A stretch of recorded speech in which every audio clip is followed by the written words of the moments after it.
Al Zawahiri 9/11 का बहुत बड़ा right hand left hand Osama bin Laden का था।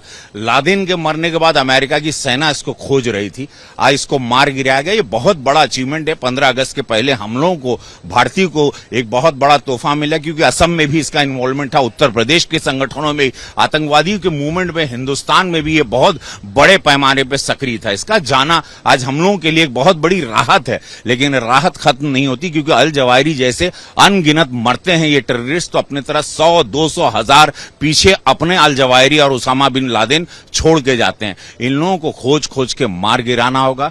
ये लोग नहीं तो ये लोग खत्म नहीं होंगे। एक अल जवाहिरी के मरने से आतंकवाद खत्म हो जाए या रुक जाए, ये पॉसिबल नहीं। लादेन के मरने के बाद भी आतंकवाद सक्रिय है।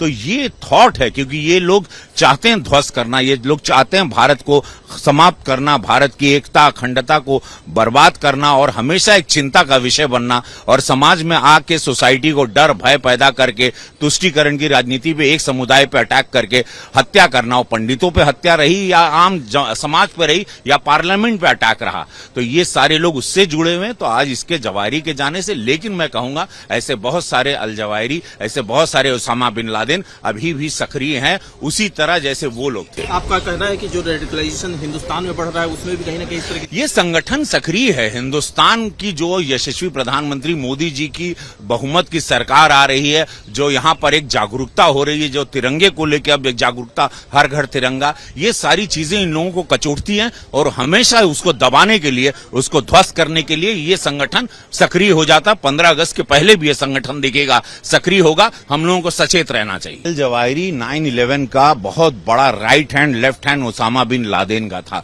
लादेन के मरने के बाद अमेरिका की सेना इसको खोज रही थी, आज इसको मार गिराया गया। ये बहुत बड़ा अचीवमेंट है। 15 अगस्त के पहले हम लोगों को, भारतीय को एक बहुत बड़ा तोहफा मिला, क्योंकि असम में भी इसका इन्वॉल्वमेंट था, उत्तर प्रदेश के संगठनों में, आतंकवादियों के मूवमेंट में, हिंदुस्तान में भी ये बहुत बड़े पैमाने पर सक्रिय था। इसका जाना आज हम लोगों के लिए एक बहुत बड़ी राहत है, लेकिन राहत खत्म नहीं होती, क्योंकि अल जवाहिरी जैसे अनगिनत मरते हैं ये टेररिस्ट, तो अपने तरह 100, 200, 1000 पीछे अपने अल जवाहिरी और उसामा बिन लादेन छोड़ के जाते हैं। इन लोगों को खोज खोज के मार गिराना होगा। ये लोग नहीं तो ये लोग खत्म नहीं होंगे। एक अल जवाहिरी के मरने से आतंकवाद खत्म हो जाए या रुक जाए, ये पॉसिबल नहीं। लादेन के मरने के बाद भी आतंकवाद सक्रिय है।